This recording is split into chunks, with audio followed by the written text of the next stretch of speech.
Olá, pessoal. E aí, bom? Vamos dar sequência na nossa aula de História de Israel, né? Nós estávamos trabalhando na aula passada, falando um pouco para vocês sobre a história de Israel, sobre a questão dos patriarcas, né? Que temos primeiro Abraão, temos depois Isaac, Jacó, aí depois temos os 12 patriarcas, e aí temos, por fim, né, a libertação de Israel de dentro do Egito, e começando os primeiros passos já, né, para nós podermos começar a nação de Israel, a partir de que Josué, né, quando Josué ele vem e dá sequência, ele entra na terra do Jordão com Israel, onde o próprio Moisés não pôde entrar. E aí nós temos uma sequência de eventos que vão ocorrer, né? Primeiro nós temos lá a construção do sistema político, do sistema jurídico, né, do povo de Israel, quando você tem eles como nação saindo do Egito para transformar-se em uma nação. Então nós temos a construção do sistema jurídico, o sistema político. Qual é o sistema jurídico? O sistema jurídico são os 10 mandamentos, né? São as leis de Moisés que vão reger o povo de Israel como uma nação, para que essa nação possa se organizar, atender as necessidades, para que os direitos de um respeitem o direito do outro, para que eles se submetam ao seu Deus, como sendo esse o Senhor de todo o povo de Israel. Depois temos a implantação de um sistema político, né? Onde Moisés, como estadista, vai governar o povo durante o período que eles estão lá dentro, né? Lá dentro do deserto. E aí esse sistema de governo ele vai perdurar, né? Aí nós temos lá depois do estadista Moisés, nós temos o general, né? Como o governo militar, né? O governo militar de Josué como militar governando Israel, um general governando Israel. Depois nós temos um sistema aí de juízes, né? Nós encontramos na Bíblia aí 14 juízes, né? Mais ou menos, onde nós vamos achar aí um sistema de governo a partir de juízes. E, por fim, outro sistema de governo dentro dessa história política de Israel, o sistema monárquico, né? Que deveria ser teocrático, mas acaba sendo monárquico, onde nós temos os reis, os primeiros reis de Israel, nós temos aí Saul, Davi e Salomão, e depois uma extensa leva de reis, né, do sistema político de Israel, sendo construído, onde a nação vai ser governada por Deus através do sistema monárquico. Então, vamos pegar aqui nosso slide, para nós podermos dar uma observada direitinho a respeito disso, e trabalharmos aí, nessa aula, para entendermos um pouco melhor de como é que isso vai funcionar, né? Ok? Então, vamos lá. Deixa só eu compartilhar a tela com vocês, de forma que vocês possam acompanhar aí as minhas orientações dentro dessa perspectiva. Então, nós temos aqui, né, o sacerdote israelita, já é a construção do sistema jurídico e religioso, né, do povo. Eles têm um sistema jurídico, um sistema religioso. O sistema jurídico é regido pelas leis de Moisés. O sistema religioso é regido pela presença do sacerdote, que intercede pelo povo, e o sistema de governo, né, estatal, onde nós temos Moisés como estadista, né, o estadista do povo, aquele que governa o povo de Deus lá dentro do deserto, lá no deserto. Ok, pessoal? Então, vamos lá. Então, nós temos a figura do sacerdote, que é o sistema religioso, que governa o povo. Governa a fé do povo, orienta o povo como andar com Deus. Nós temos isso aqui, ó, essas 12 pedras que representam, né, o sacerdote carregando Israel no peito, diante da presença de Deus. E aí nós temos o templo, né? A princípio nós temos o templo construído, porque antes o templo não era assim, nós tínhamos o tabernáculo, o tabernáculo era construído, foi construído onde ele andava com o povo no deserto. Quando o templo é o resultado, né, de um governo político monárquico que vai ser construído, que era idealizado por Davi, mas vai ser construído por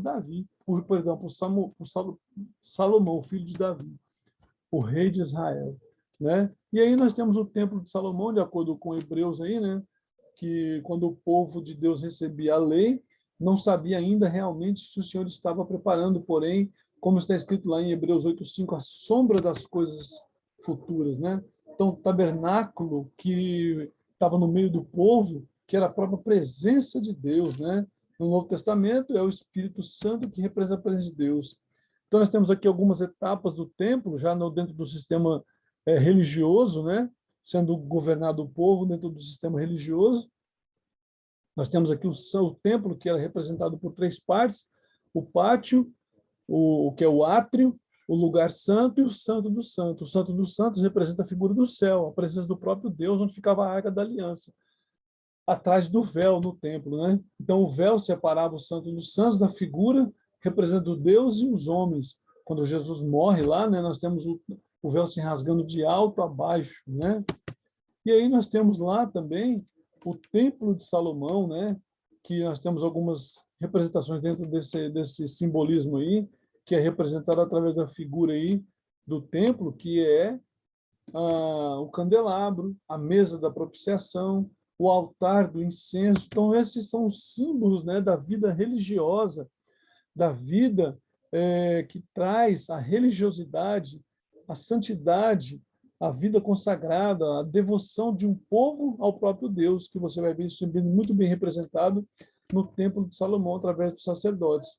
E aqui a época do altar, na época dos patriarcas, né, era juntamento de pedras, onde o sacrifício era colocado em cima dessas pedras, e lá ele era queimado, né, e subia como incenso agradável a Deus.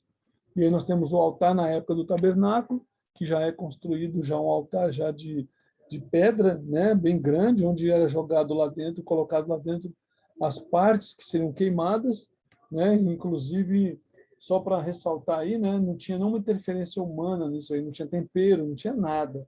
Era simplesmente o animal, ele era cortado as partes dele, colocado no altar, e lá acendia-se o fogo, e esse fogo subia como sacrifício, aroma agradável a Deus, pelos pecados. E aí, como eu falei para vocês, o período político, né, que começa em Israel, o período de Israel, o período político começa com juízes. Né? No período histórico, ainda nós podemos analisar aí a história de Israel, tratando desse período político, nós temos aí a história de Israel narrada politicamente no período dos juízes, né? Os juízes são aqueles que vão governar Israel e vão lutar e defender Israel contra os inimigos. Então, no período histórico aí, o início da nação de Israel, os juízes surgem como chefes guerreiros, chefes estadistas, né? Que retomam o sentido do povo hebreu. O povo estava sem orientação, o povo estava perdido, cada um fazia o que bem entendia, o que vinha na cabeça deles. E aí nós temos aí esse período. Algumas contradições quanto ao número de juízes, né? Alguns comentaristas dizem que eram 13, outros dizem que eram 14, mas nós temos aí, ó, os juízes, quem foram juízes de acordo com a palavra de Deus. O primeiro foi Otoniel, Eude, nós temos Sangar, Débora, Gideão, que é conhecido de todos, né? Que é aquele que vai lutar com os 300 homens, destruir um grande exército dos midianitas, Tolá, da tribo de Sacar, Jair, da tribo de Manassés, Jetfé, aquele que vai sacrificar a filha, né, para poder vencer uma guerra, oferece a filha a Deus, e Deus permite isso acontecer para a Jetfé aprender que Deus não aceita sacrifício humano. Nós temos aí Ibsã, Elon, Abdon, Sansão, que é o danita, né, que vai destruir, aí vai dar muita dor de cabeça para os filisteus. Já são outros povos aí que estão sendo julgados, aí, os filisteus, que vai ser vencido por Sansão, onde Sansão vai matar milhares deles com a destruição do templo do deus Dagon lá, né? Então, ele vai destruir milhares de filisteus lá quando ele está preso, e Deus restaura a força dele, ele derruba o templo, morre ele, todos. E aí nós temos Eli, né, que é um juiz de Israel, cujos filhos não respeitavam, profanaram, né, não só a parte política, mas a parte religiosa, profanaram a parte religiosa, a parte sagrada, de onde Deus estava, né, que era do templo, se prostituindo. E Eli não fez nada. Ele era um homem muito obeso, muito pesado, e Deus disse que tiraria ele do lugar, mataria ele. E ele sentado na sua cadeira, muito pesado, a cadeira quebrou a perna, ele caiu e quebrou o pescoço. E aí nós temos Samuel, né, da tribo de Efraim, que vai julgar Israel, que vai escolher 2 reis para Israel, né? O primeiro rei que ele vai escolher vai ser escolha dele mesmo, do povo, não é de Deus, que é o próprio Saul, né? Que não é o próprio Deus que escolhe, Deus autoriza ser escolhido. Deus, como tem aquele negócio, né? Deus permitiu que Saul fosse rei. E aí nós temos depois uma outra escolha que Samuel faz, na verdade não foi Samuel, esse aí foi o próprio Deus que escolheu, né? E aí, quando Deus escolhe Davi, nós temos aí um rei que obedece e faz as vontades de Deus. Então nós temos dois tipos de rei em Israel, né? Um rei que é a cara do povo, que trouxe danos para o povo, que trouxe prejuízos para o povo, e um rei que é a cara de Deus, que é segundo o coração de Deus, que trouxe prosperidade para Israel, né, que é Davi, escolhido por Samuel, o grande profeta, o grande vidente de Israel. Então, com o fim desse período político, né, dos juízes, Israel é muito fragmentada por suas tribos, né, e aí nós temos um período político de Israel onde eles vão ser governados pelos anciãos, né, que conseguem ainda, né, ser uma nação até que eles, o último juiz, o profeta, ele unge um rei. E aí nós temos um período, né, monárquico, que era para ser o período teocrático, mas ele se torna um período monárquico. A monarquia israelita, né, onde nós temos aí um benjaminita, Saul sendo o rei de Israel, um período político aí onde agora nós não temos mais estadistas como juízes, mas um estadista como rei, né, que é Saul, que vai ser um grande rei, vai vencer vários exércitos, até que ele resolve usurpar o trono e tomar o lugar de Deus e se tornar o rei de Israel. Então, o período monárquico aí de Israel vai durar de 1050 a 586, né? Conhecido aí um período de grande glória de Israel, né? Então, nós temos o período político aí de Israel, que foi governado por Moisés como estadista. Depois nós temos o período de Israel sendo governado militarmente por Josué. Depois nós temos o período de Israel sendo governado por estadistas chamados juízes. E depois nós temos o Israel sendo governado aí pelo período monárquico, né, pelos reis de Israel, até que Israel é tomada, né, e se torna uma nação cativa por Roma, né, lá nos finais lá. Então, o período monárquico é esse aí, essa teologia caracterizou, né, por pregar uma fé que obedecia não que obedecia a Deus não pelo medo, não pela que obedecia não pelo medo ou pela pressão, mas pela vontade e o amor de Yahvé, né, ou seja, do Senhor. A conclusão dessa obra, que é a história de Israel, se resume na história da fidelidade de Deus e a infidelidade do povo, né?